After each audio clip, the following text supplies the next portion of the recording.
Good evening friends, मैं Amar Singh live study channel पर आपका फिर से एक बार स्वागत करता हूं। आप सोच रहे होंगे वीडियो में काफी गैप होता है, मुझे भी बहुत ज्यादा फील होता है ये चीज। ठीक है, बिल्कुल कोशिश है, इसी पे काम चल रहा है, इसी आप ही लोग के लिए, सबके लिए काम चल रहा है और बहुत जल्द हम लोग एक नए अच्छे से आएंगे, मतलब पूरा डिजिटल बोर्ड अगर इस बार मैं चाहा तो। अब देखिए, मैं आपको बताऊंगा कि अब मैं अभी फिलहाल में आज की जो वीडियो रहेगी इतिहास की एक सीरीज में शुरू करने जा रहा हूं।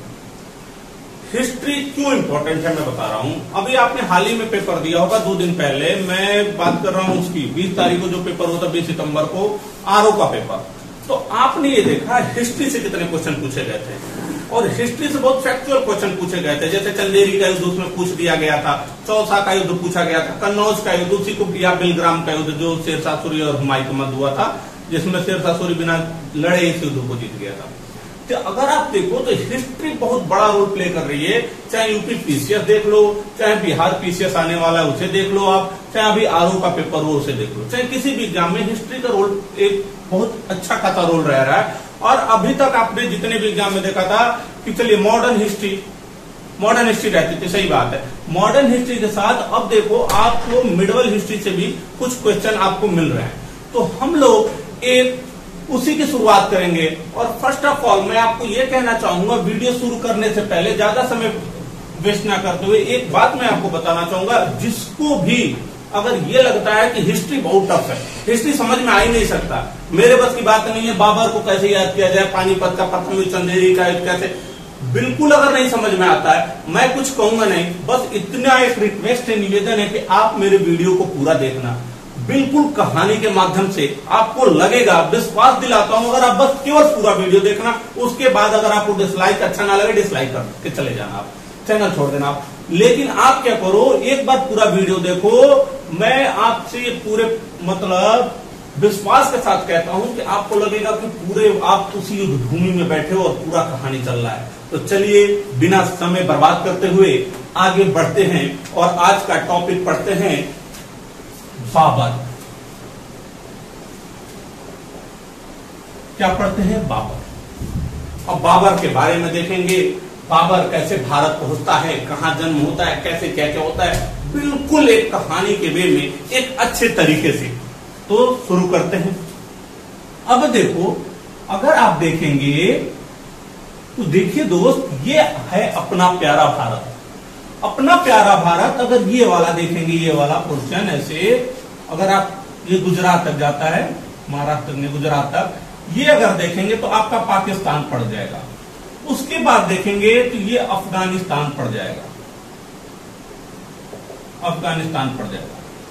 अब देखिए यही बाबर क्या होता है, ये अपना प्यारा भारत, फिर ये पाकिस्तान, फिर ये अफगानिस्तान, और इसी अफगानिस्तान में एक रियासत थी जिसका नाम था ट्रांसएक्शियन। फिर से सुन लो, अफगानिस्तान, उसमें ट्रांसएक्शियन नामक एक रियासत थी और वहीं पे एक छोटा सा प्रांत था जिसका नाम था फरगना। क्या था? फरगना था। और इसी फरगना में बाबर का जन्म होता है 14 फरवरी 1483। बिल्कुल याद रहेगा अगर आप इंटरेस्ट लोगे तो। 14 फरवरी वैलेंटाइन डे, अब तो चाहकर भी नहीं भूल सकते, ठीक। तो यही वैलेंटाइन डे का एक उपहार मान लो, एक गिफ्ट था बाबर। और 14 फरवरी 1483 को जन्म होता है बाबर का। और ये क्या होता है, ये किसका पुत्र ऐसा है, और बाबर जो जन्म लेता है, अब इनके जो पिता थे बाबर का, उमर शेख मिर्जा। कौन था? उमर शेख मिर्जा। बाबर के पिता का नाम उमर शेख मिर्जा और इसकी मां का नाम कुतुल निगार खां।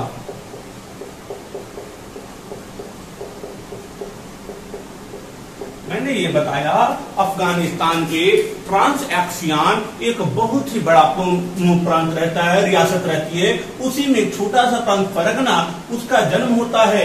इसी फरगना के शासक थे उमर शेख मिर्जा। कौन शासक था? उमर शेख मिर्जा। और इनकी पत्नी थी कुतुल निगार खां। दोनों ने क्या किया? बाबर, यही कुतुल निगार खां से जन्म होता है किसका? बाबर और दोनों में काफी प्यार था। और वैलेंटाइन डे यानी 14 फरवरी 1483 को बाबर का जन्म होता है। शायद मदर डे पूछ लिया जाए तो शायद आप लोगों में बहुत लोगों को ना पता हो, आई होप तो बहुत लोगों को पता भी होगा। अब देखो इसमें क्या होता है, इनका जन्म हो जाता है, बाबर का जन्म होता है। बाबर के बारे में कुछ कहानी प्रचलित है। बाबर के बारे में ऐसा कहा जाता है कि ये बचपन से ही बहुत एक कुशल योद्धा था। पूरे दिन युद्ध भूमि में प्रैक्टिस करता रहता था, तलवारबाजी सीखता रहता था, घोड़े को दौड़ाना, तलवारबाजी सीखना, यही सब बाबर के मुख्य रूप से कार्य थे। और बाबर छोटे कद का था, बहुत बलशाली था। एक दिन क्या हुआ, एक दिन की घटना ये होती है, उमर शेख मिर्जा और कुतुल निगार खां छत पे खड़े होते हैं और एक यहाँ पे बाबर को देखते हैं कि बाबर दौड़ दौड़ के घुड़सवारी कर रहा है और यहाँ पे तलवारबाजी कर रहा है। अब क्या होता है, अब ये उमर शेख मिर्जा अपनी बीबी से, कुतुल निगार खां से कहते हैं कि यार ये बताओ, हमें तो बबरवा को लेकर टेंशन हो रही है। ये कहती है कि अभी काहे टेंशन, अच्छा तो है, पूरे दिन तलवारबाजी कर रहा है, घोड़े दौड़ा रहा है, आगे चल के एक बहुत ही महान शासक बनेगा। और यहाँ पे उमर शेख मिर्जा कहता है, अरे पगली तुम नहीं समझ रही हो, एक अच्छा शासक बनने के लिए, एक अच्छा राजा बनने के लिए केवल तलवार को चलाना और घोड़े दौड़ाने से अच्छा राजा नहीं बन सकता। अगर इसको एक अच्छा राजा बनना है तो इसको प्रशासन के बारे में जानकारी भी होनी चाहिए और प्रशासन के बारे में जानकारी होनी चाहिए इसे। और यह बात कहता है कुतुल निगार खां से। अब क्या होता है, जब ये बात कहता है, रात में बाबर आता है अपनी माँ के यहाँ। जब आता है तो इसको माँ समझाती है, कहती है कि देखो तुम्हारे पूरे दिन घोड़े दौड़ाने से, तलवारबाजी करने से तुम भविष्य में एक अच्छा राजा नहीं बन पाओगे। तुम्हें एक अच्छा राजा बनना है तो आपको प्रशासन के बारे में जानकारी निश्चित रूप से होनी चाहिए। ये कहता है, बाबर की बात करती हो अम्मा, हमें ऐसा समझ लियो क्या, हमें अपने जो पप्पा है ना फरगना, केवल यहीं तक सीमित नहीं रहना है और हमें तो समस्त भारत और हमें तो ये पूरा जो अफगानिस्तान, उज्बेकिस्तान, तुर्कमेनिस्तान, ये सबको जीतना है और एक महान शासक बनना है। अब देखिए ये बात बाबर कहता है और कहता है ये फरगना तो हमारी जूती की नोक के बराबर नहीं है। ये बाबर जवाब देते हैं और बाबर चाहता है कि मैं जल्द ही फरगना का शासक बनूं और अपनी शासन व्यवस्था को चलाऊं। मौका मिल भी जाता है। एक दिन क्या हुआ, यही बीच में यहाँ पे बाबर युद्धाभ्यास करता है और एक छत यहाँ थी और एक छत यहाँ थी और यही आशिक मिजाज थे। मिर्जा की उपाधि, एक पे थे खड़े मिर्जा और एक पे खड़ी थी कुतुल निगार खां। नैनाचार हो रहा था और यहाँ पे बात ये होती है कि उमर शेख मिर्जा मंद मंद मुस्काते हुए कबूतर उड़ा रहे हैं, कबूतर जा जा जा, और यही कबूतर जा जा उड़ाते हैं। वो कब का सन रहता है 1494 और यही कबूतर जा जा करते समय छत का छज्जा टूट जाता है। कबूतर तो उड़ जाता है लेकिन ये भी उड़ जाते हैं और यह नीचे छत से गिर जाते हैं और घायल हो जाते हैं। इलाज के दौरान इनकी मृत्यु हो जाती है। जब मृत्यु हो जाती है तो बेशक सी बात है अगला राजा कौन बनेगा, बाबर। तो बाबर कैसे चेंज हुआ, एक छोटा सा बालक बहुत कम उम्र में मात्र 11 वर्ष में ये शासक बन बैठा, कहाँ का, फरगना का। कहा चलो पप्पा ठीक है, ज्यादा कबूतर उड़ा लिए थे, अब हमें पूरा फरगना संभालने दो। अब देखो मैंने सब कुछ बताया। अफगानिस्तान के फरगना में वैलेंटाइन डे के दिन कुतुल निगार खां और उमर शेख मिर्जा का पुत्र रहता है बाबर। 1494 में मृत्यु हो जाती है बाबर की। अब आगे की कहानी देखते हैं। अब क्या होता है, जब ये बाबर बैठ जाता है 11 वर्ष में और ये इसका पूरा नाम था जहरुद्दीन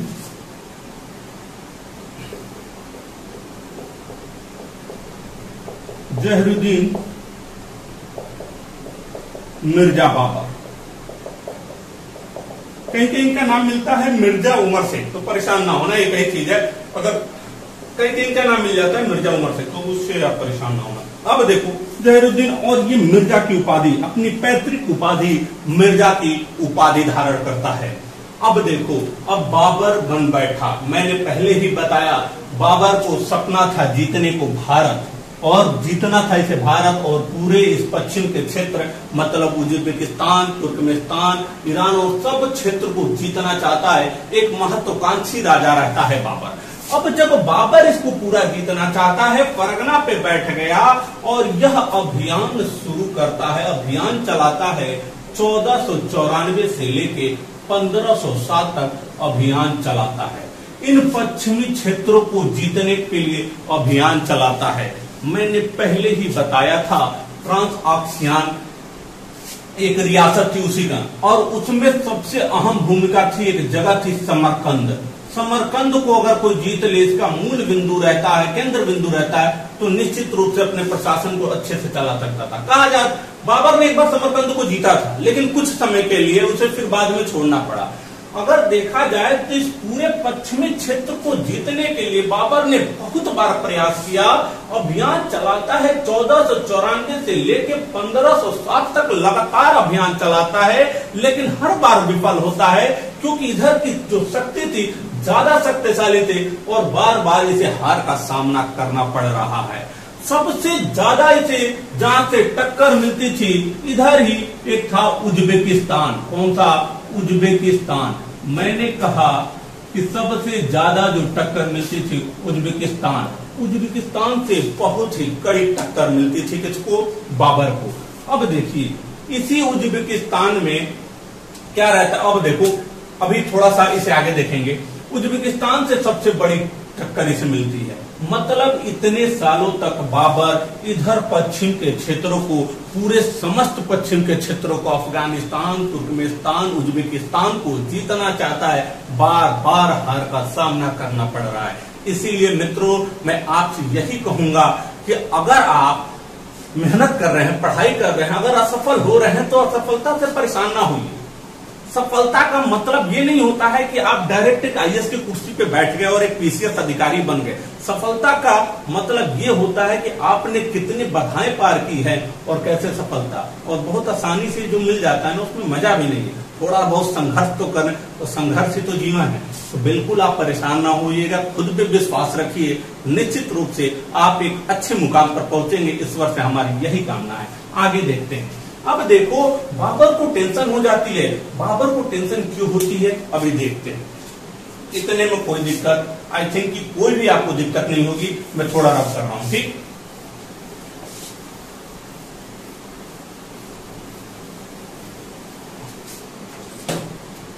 अब देखो, बाबर अगर देखो इस समय तक असफल रहता है, और बाबर की अब तक इस समय में 3 शादी हो चुकी थी। कितनी शादी? 3 शादी हो चुकी थी। और 3 शादी अगर देखा जाए तो बाबर की जो 3 पत्नियां थी, माही बेगम, रुखसाना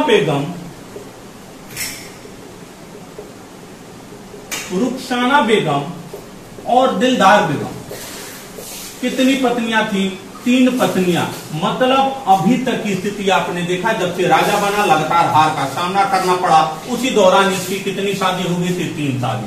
तीनों बीवियों के नाम माही बेगम, रुखसाना बेगम और दिलदार बेगम, ये नाम थे। और देखो, इसमें कहा जाता है ना, कहानी में जो वर्णित है, इसमें ये कहा जाता है कि बाबर सबसे ज्यादा जो प्रेम करता है जिससे? दिलदार से, दिलदार बेगम। तो याद रखना, दिलदार बेगम से बहुत प्यार करते थे। जब हमारी स्कूलिंग थी, अभी हम लोग छोटे थे, 8-9 की बात में, 8 क्लास 8 की बात, तो उस समय एक लड़का था हमारे साथ, वो किसी को पसंद करता था। उसने एक लेटर लिखा और उसमें एक शायरी लिखा था, सोना दिया सुनार को पायल बना दिया, दिल दिया दिलदार को घायल बना दिया। यही दिलदार है, ठीक। अब देखो मुद्दे पे आते हैं, और इतने में इसका देखो तो बाबर टेंशन में आ जाता है कि यार ये बताओ, इतने सालों तक हमने बर्बाद कर दिया, ना मैं कोई युद्ध जीता, 3-3 शादी होगी, ना मेरा साम्राज्य बढ़ा, ना मेरा परिवार बढ़ा। और बाबर को टेंशन हो जाती है और कहता, भाई कुछ ना कुछ तो बढ़ना जरूरी है, साम्राज्य ना तो परिवार पे ही ध्यान दे दिया जाए। और यह परिवार पर ध्यान देने जाता है और यही कहता है, देखो माही बेगम। और बाबर कौन सा गाना गाता है? माहिरू दे सुकून कर मेरी चाहत कबूल, माहिरू माहिरू में कर मेरी चाहत कबूल। अब देखो, माहिरू दे सुकून कर मेरी चाहत कबूल, और माही बेगम ने चाहत कबूल किया और कहा कि ठीक है भैया, चलो भैया नहीं, मामला गड़बड़ हो जाएगा, ठीक है बाबर। और इसके बाद कुछ दिनों बाद देखो तो 1507 में माही बेगम और बाबर से एक पुत्र जन्म होता है और उसी का बाबर ने नाम रखा हुमायूं। हुमायूं का अर्थ होता है भाग्यशाली, और ये कहता है कि देखो माही, जो मैंने गाना गाया ये बिल्कुल असर किया, और यह हमारा पुत्र जो जन्म हुआ है इसका नाम मैंने हुमायूं इसलिए रखा कि ये केवल मेरा पुत्र नहीं है, मेरे भाग्य का उदय करने आया है, और निश्चित रूप से भाग्य का उदय करेगा भी। देखते हैं आगे की कहानी। इधर हुमायूं पैदा होता है। मैंने इससे पहले बताया था कि इससे पहले क्या होता है कि अगर देखा, जिससे पहले हमने बताया था कि सबसे ज्यादा अगर कहीं से बाबर को टक्कर मिलती है तो उज्बेकिस्तान वाले क्षेत्र से, और उज्बेकिस्तान में एक सेनापति, उज्बेकिस्तान का राजा का एक सेनापति कह लो, सरदार कह लो, उसका नाम था शैबानी खां, और यही शैबानी खां बाबर की नाक में दम कर दिया था, और ये शैबानी खां बाबर के नाक में दम कर देता है और बाबर से एक युद्ध लड़ता है, और बाबर उस युद्ध को लेकर बहुत टेंशन में रहता है। वो युद्ध कौन सा था? 1502 में, देखो यूपीसीएस के पेपर में आया है, 1510 में सरायपुल का युद्ध, कहीं पे ऐसे लिख दिया जाता है सरायपुल, तो परेशान ना होना। सरायपुल का युद्ध लड़ता है, और इसी 1502 में सरायपुल का युद्ध लड़ता है, और सरायपुल के युद्ध में बाबर को यही नहीं पता चलता है कि मैं हारा कैसे। इतना सब कुछ इंटेंट हुआ, बहुत ही बुरी तरीके से हार जाता है बाबर, और यहीं पे तुलगुमा पद्धति का प्रयोग करता है कौन? शैबानी खां। तुलगुमा पद्धति और तोपखाने का प्रयोग यहीं पे कर रहा है कौन? यहाँ पे तुलगुमा पद्धति और तोपखाने का प्रयोग कर रहा है कौन? शैबानी खां बाबर के विरुद्ध, और बहुत ही बुरे तरीके से परास्त कर देता है बाबर को। अब देखो, इस युद्ध में बाबर को तो परास्त करता ही है, एक काम और कर देता है जिससे बाबर हमेशा टेंशन में रहता है, बाबर भूल नहीं पाता है, और बाबर की बहन को उठाकर ले जाता है इस युद्ध से। कौन? शैबानी खां। शैबानी खां बाबर की बहन को युद्ध से उठाकर लेके चला गया। जब बाबर की बहन को उठाकर लेके चला गया, अब देखो उसी समय मैंने बताया, इतने तक कहानी 1502 की है। 1507 में जब इसका जन्म होता है, उसी समय भाग्यशाली बिल्कुल रहता है, उसी समय उज्बेकिस्तान का राजा शैबानी खां से नाराज होता है, और किसी बात में नाराज होता है, और इसको कहता है तुम हट जाओ हमारे सेना से, और इसको सेनापति के पद से पदच्युत कर देता है, मतलब हटा देता है, और सेनापति के पद से हटा देता है। अब शैबानी खां क्या करे, कहाँ जाए? क्या बाबर के पास जाएगा? अब देखो शैबानी खां कहाँ जाए। अब शैबानी खां को भी टेंशन, और बाबर को सबसे ज्यादा कड़ी टक्कर कौन देता था? शैबानी खां। मतलब शैबानी खां को एक सेनापति के पद से हटा दिया गया। इधर फरगना में बैठा है बाबर। अब देखो, यह बात जैसे ही बाबर को शैबानी खां सोचता है चलो बाबर से मिलता है। अब देखो शैबानी खां जाता है बाबर से, कहता है कि देखो बाबर, जो हुआ सो हुआ, भूल जाओ, जीजा तो मैं ही हूं तुम्हारा। अब ये कहता है कि देखो शैबानी खां, सब बाबर सोचता है कि ये तो सबसे ज्यादा कड़ी टक्कर लेता है, लेकिन कहता है नहीं, चलो ठीक है, तो मैं हारा ना, तुमने हराया। ये कहाँ है? दीदी को उठाकर लेके गए। अब देखो उठा के लेके गए, क्या नहीं, पहले लाओ मैं इससे पूछूंगा तुम इसे खुश रखे हो कि नहीं, कहीं मारते पीटते तो नहीं हो, तब मैं तुम्हें माफ करूंगा और अपने साथ ले लूंगा, अपने साथ रखूंगा। क्या ठीक है, डोंट वरी, कोई बात नहीं।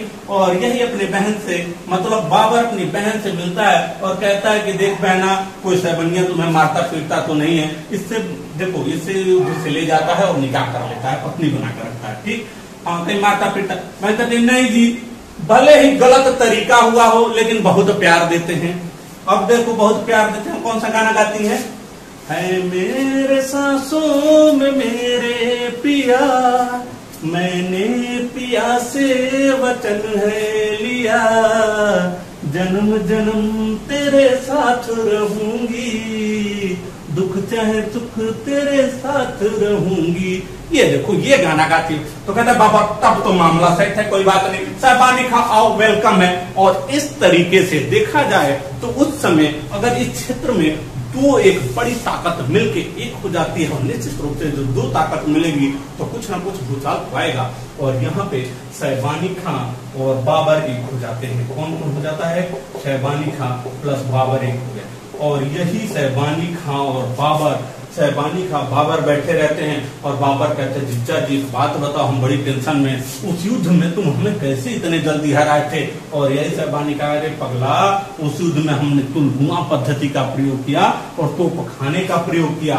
और यहीं पर बाबर को साहबानी खां सिखाता है कौन सी विधि? तुलगुमा पद्धति सिखाता है। कौन सी विधि सिखाता है? तुलगुमा पद्धति और तोप खाने का प्रयोग। इस तरीके से देखा जाए जब बाबर तुलगुमा पद्धति और तोपखाने का प्रयोग अच्छी तरीके से सीख जाता है तो समस्त पश्चिमी क्षेत्रों को रौंद देता है और इस समस्त क्षेत्रों को जीत के और एक मजबूत राजा बनकर उभर जाता है। मतलब ये बाबर की इधर की कहानी हुई, पश्चिम में कैसे कैसे क्या क्या अपने राज्य का विस्तार किया ये तब देखा। तोपखाने की बात अगर किया जाए अब देखो, अगर हाँ इसमें एक चीज और अगर देखा जाए तो जब बाबर 1507 में हुमायूं पैदा होता है, इसी समय बाबर ने एक चीज याद रखना, अपनी मिर्जा की उपाधि त्याग कर दी थी। किसकी उपाधि? मिर्जा की उपाधि त्याग कर पादशाह की उपाधि ली थी। किसकी? पादशाह। पादशाह किस भाषा का शब्द है? पादशाह तुर्की भाषा का शब्द है और इसी पादशाह का मतलब होता है बादशाह। बादशाह किस शब्द का है? फारसी। तो इस तरीके से आपने देखा बाबर ने कहा कि अरे पापा कुछ किए नहीं, बस फरगने में रहे, कबूतर उड़ाते समय काम तमाम हो गया, इसलिए मिर्जा की उपाधि छोड़ता हूं और आज से मैं नई उपाधि पादशाह तुर्की भाषा, फिर बादशाह फारसी भाषा, इस तरीके से ये उपाधि धारण कर लेता है। समस्त पश्चिम के क्षेत्रों को जीत लेता है। समस्त पश्चिम क्षेत्रों को जीत लिया। अब देखते हैं आगे की कहानी। आई होप सो कि आपको बिल्कुल कोई भी कंफ्यूजन नहीं होगा। ठीक, एक बार रिकॉल करते हैं दोस्तों। रिकॉल में ये करें, देखिए आपको मैं एक बात बता रहा हूँ, आप लोग क्या कीजिएगा, पढ़ने का तरीका मैं बता रहा हूँ। आप लोग को एक चीज जो लड़के आजकल गलती करते हैं, क्योंकि मेरे भी एग्जाम देने के बहुत सारे अनुभव है, कई बार बहुत अच्छे अच्छे एग्जाम दिए भी, छोड़िए सब बात की बात है, बाद में बताऊंगा। अब देखो इसमें मैं आपको एक बात बता रहा हूँ, आपको मैं जो भी पढ़ा रहा हूँ, चाहे मैं नहीं, जिस भी टीचर से आपको अच्छा लगे, मैं ये नहीं कह रहा हूँ मुझसे ही पढ़िए, आपका आपकी जिंदगी आपका भविष्य जिससे आपको अच्छा लगे आप उस टीचर से पढ़िए, लेकिन आपकी सफलता हमारे लिए बहुत बड़ी मायने रखती है। आप सफल हो जाए यही हमारी कामना है। अगर जिससे भी पढ़ रहे हैं, अगर आप पढ़ रहे हो ना तो आप अपने लैंग्वेज में लिखने की कोशिश करो। ठीक, मैं ऑफलाइन क्लास अपनी पढ़ाता था, वहां भी बच्चों से मैंने ये कहा कि जैसे मैंने पूरा कहानी जैसा बता दिया। और आप लोग को इतिहास क्यों नहीं याद होता है? क्यों नहीं याद होता है? इस वजह से नहीं याद होता है कि आप लोग रटते हो पानीपत का प्रथम युद्ध 21 अप्रैल 1526, खानवा का 17 मार्च 1527, इस तरीके से रटते हो या नहीं हो। पूरे कहानी के माध्यम से थोड़ा सा टाइम लगेगा, एक बार आप देख लो, जिंदगी में कभी भी नहीं भूलोगे और हमेशा सही करोगे। तो आप क्या करो, ऐसे लिखो, अब जैसे कहानी सुन रहे हो ना, कहानी के जैसे पूरे अपने कॉपी में लिख दो, कैसे कैसे क्या क्या हुआ। विश्वास करो, चाहे यूपीएससी दो, चाहे किसी भी लेवल का, देखो पढ़ाई का लेवल एक ही होता है, एग्जाम का लेवल भले अलग अलग हो सकता है, तो अपना लेवल एक रखो, अच्छे से पढ़ाई करो तो पूरा अच्छे से लिखना। तो आई थिंक इतने में आपको कोई दिक्कत नहीं, आगे बढ़ते हैं। अब देखो, इतना अगर होने के बाद अगर आप देखोगे तो खाने का प्रयोग सीख लिया, तुलगुमा पद्धति का प्रयोग सीख लिया, अब आगे देखो क्या करता है।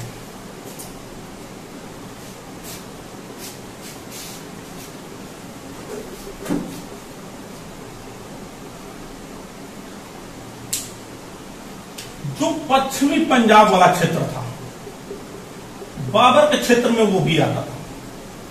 किसके क्षेत्र में आता था? बाबर के क्षेत्र में आता था। पश्चिमी पंजाब वाला बाबर के क्षेत्र में आता था।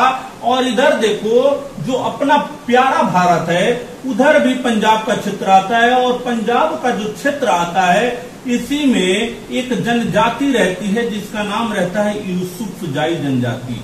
कौन जनजाति? यूसुफजाई जनजाति। और यही यूसुफजाई जनजाति क्या करती है कि यूसुफ जाई जनजाति एक लुटेरी जनजाति थी, लोगों को लूटना इनका पेशा था। और ये क्या करते थे, रात में उठते थे और जाते थे और ये पश्चिमी वाले क्षेत्र में लूटपाट करके वापस आ जाते थे। यहाँ की जनता बहुत परेशान रहती थी और बेशक सी बात है, जब जनता परेशान करेगी, राजतंत्र था और अपनी शिकायत किससे करेगी, जाके राजा से। और राजा कौन था, बाबर। और देखो बाबर से शिकायत करते हैं और बाबर कहता है अच्छा ऐसी बात है क्या। और इसी वजह से इन यूसुफजाई जनजातियों के खिलाफ बाबर ने अभियान चलाया और वो था 1519 में। और यह यूसुफजाई जनजाति बेसिकली मूलतः पंजाब में दो जगह पे रहती है, जिसका नाम रहता है भेरा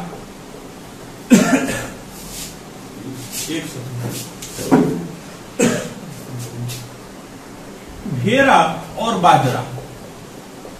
तो मूलतः यूसुफजाई जनजाति पंजाब में भेरा और बाजरा में निवास करती थी। और यहीं पे क्या होता है, बाबर क्या करता है, अपनी जनता की सुनता है, कहता है तुम लोग परेशान ना हो कि मैं हूं, अब तो मेरे पास मैंने तुलगुमा पद्धति सीख लिया है और तोप खाने का प्रयोग भी सीख लिया। और यहीं पर क्वेश्चन कई बार आया है और आप लोग फंस जाते हो।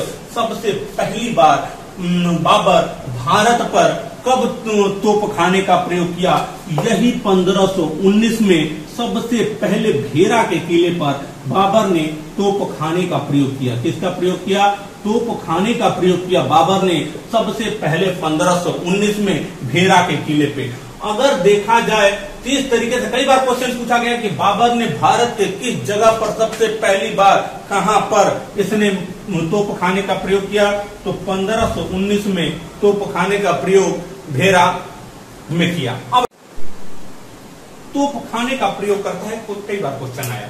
अब देखो क्या होता है कि जब पहले से इसका सपना रहता है कि भारत को जीत, तो पहले से ही क्या इसको भारत को जीतना इसका सपना था। पूरे पश्चिमी क्षेत्र को जीतने में बिजी हो गया था, पूरे पश्चिमी क्षेत्र को जीतने में व्यस्त था। जब भेरा पर आक्रमण किया तो बाबर को याद आया, अरे यार मैं तो भारत आ गया और इसी को तो जीतना चाहता था मैं। अब देखो क्या होता है, तो खाने का प्रयोग करता है, लेकिन ये आता है पुनः यूसुफजाई जनजातियों का दमन करता है और पुनः अपने वापस चला जाता है पश्चिमी क्षेत्र में। क्यों, क्योंकि बाबर को भारत में केंद्र शक्ति का नहीं पता था। कहने का मतलब इसको नहीं पता था कि यहाँ पे केंद्र शक्ति, एक केंद्र और एक उपकेंद्र जो आगरा में स्थित है, यही आगरा। और याद रखना यूपी में आगरा है और आगरा और मथुरा जो दो जिले हैं राजस्थान के साथ सीमा का निर्धारण करते हैं। तो मतलब एक उपकेंद्र था और उपकेंद्र कौन था, आगरा। तो मतलब कहने का मतलब इसको ये नहीं पता था कि जो केंद्र दिल्ली, जो दिल्ली केंद्र है और उपकेंद्र आगरा है, अगर हम यहाँ के राजा को हरा देंगे तो भारत पर हमारा कब्जा हो जाएगा। बाबर बार बार आता है, वापस चला जाता है। इस तरीके से देखा जाए तो 1519 से 1524 तक बाबर ने लगातार 4 बार आक्रमण किया। किस क्षेत्र पर, लगातार 4 बार आक्रमण किया, पंजाब वाले क्षेत्र पे। आता है, धन लूटता है, वापस चला जाता है, आता है लुटेरे की तरह धन लूट कर वापस चला जाता है। और इस तरीके से देखा जाए बाबर इस क्षेत्र में आकर लूटपाट किया, पुनः वह अपने वापस क्षेत्र में। ये तो रहा पश्चिम क्षेत्र के इतिहास के बारे में। अब देखा जाए भारत की स्थिति उस समय क्या थी, कैसी स्थिति थी भारत की। तो भारत की स्थिति समझने के लिए आपको देखना पड़ेगा कि भारत में केंद्र में और उपकेंद्र कौन यहाँ पे शासन कर रहा था। और यहाँ पे शासन कर रहा था दिल्ली सल्तनत में लोधी वंश का अंतिम शासक इब्राहिम लोधी, दिल्ली सल्तनत में। और यहाँ का राजा था इब्राहिम लोधी। कौन, यहाँ का, अब देखो भारत की स्थिति, और यहाँ का राजा था कौन, इब्राहिम लोधी। इस राजा जो इब्राहिम लोधी था, ये सबसे ज्यादा इससे जलने वाला कोई व्यक्ति था कि इसके चचा आलम खां लोधी। कौन जलता था, आलम खां लोधी। और इसकी एक और लोग से नहीं बनती है, जो पंजाब का गवर्नर रहता है, कौन रहता है, दौलत खां लोधी। दोनों लोधी थे।